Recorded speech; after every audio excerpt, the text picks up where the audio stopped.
Halo teman-teman, perkenalkan nama aku Dedi Asyana Sinaga dengan NIM 210906017.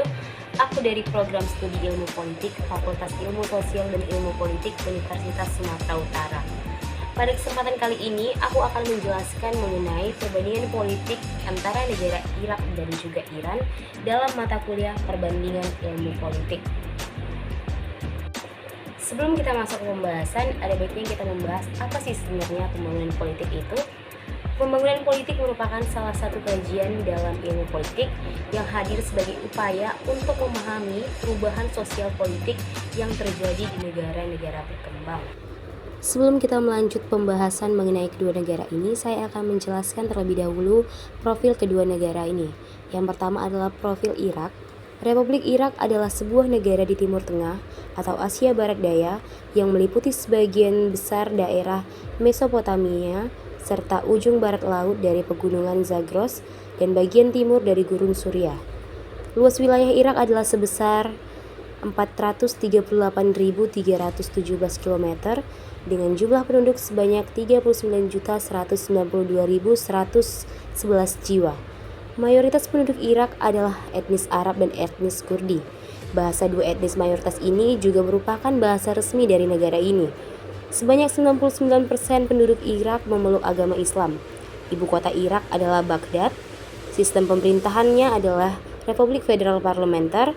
Kepala negaranya adalah presiden yang dipilih secara tidak langsung oleh Dewan Perwakilan Rakyat Irak dengan masa jabatan 4 tahun. Kepala pemerintahannya adalah Perdana Menteri yang merupakan partai ataupun blok terbesar di Dewan Perwakilan Rakyat Irak.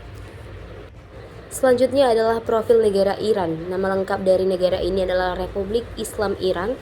Nama lokalnya adalah Jamhuri-i Islami Iran. Bentuk pemerintahannya adalah Republik Teokratis. Kepala negaranya adalah Pemimpin Agung Ali Hosseini Khamenei yang memimpin sejak 4 Juni 1989. Kepala pemerintahannya adalah Presiden Ebrahim Raisi yang memimpin sejak 18 Juni 2021. Ibu kota negara ini adalah Tehran.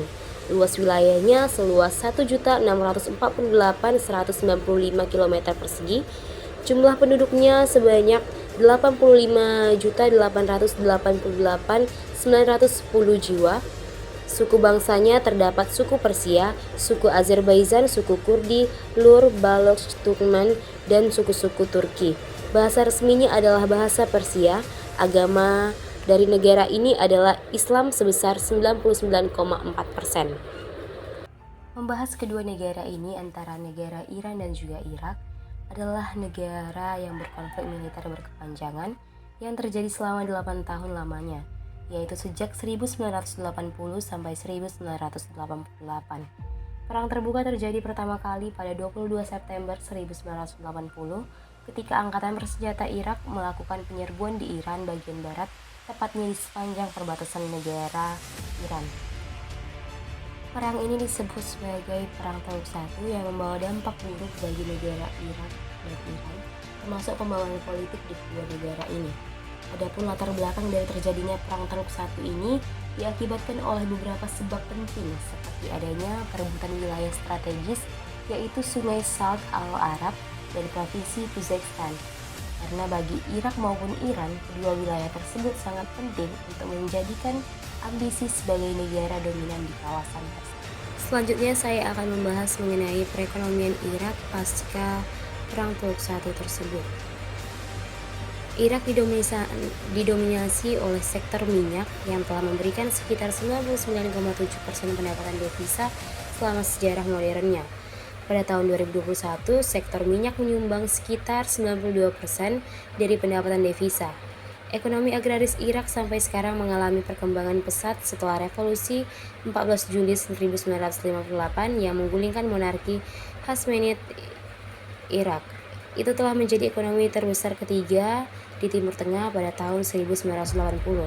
Hal ini terjadi sebagian karena keberhasilan inisiatif industrialisasi dan pembangunan infrastruktur pemerintah Irak pada tahun 1970-an yang meliputi proyek irigasi, pembangunan kereta dan jalan raya, dan elektrifikasi pedesaan. Pada 1980-an, masalah keuangan yang disebabkan oleh pengeluaran besar-besaran dalam Perang Iran dan Irak dan kerusakan fasilitas ekspor minyak oleh Iran membuat pemerintah Ba'athis menerapkan langkah-langkah penghematan, meminjam dalam jumlah besar, dan kemudian menjadwal ulang pembayaran utang luar negeri. Irak menderita kerugian ekonomi setidaknya 80 miliar US dollar dari perang tersebut. Selanjutnya adalah ekonomi Iran. Ekonomi Iran terbagi ke dalam 3 sektor, yaitu sektor kerajaan, sektor koperasi atau kerjasama serikat, dan sektor swasta.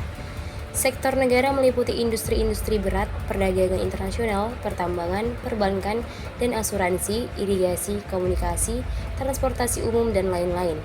Semua sektor ini berada di bawah penguasaan kerajaan Iran.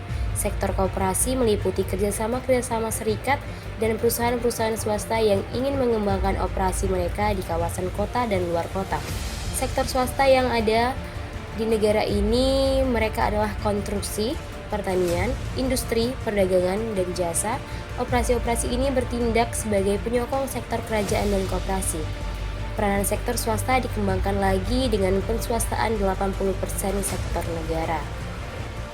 Demikianlah pemaparan yang bisa saya sampaikan mengenai negara Iran dan juga Irak. Kiranya video ini dapat menambah wawasan serta pengetahuan kita. Sekali lagi saya ucapkan terima kasih.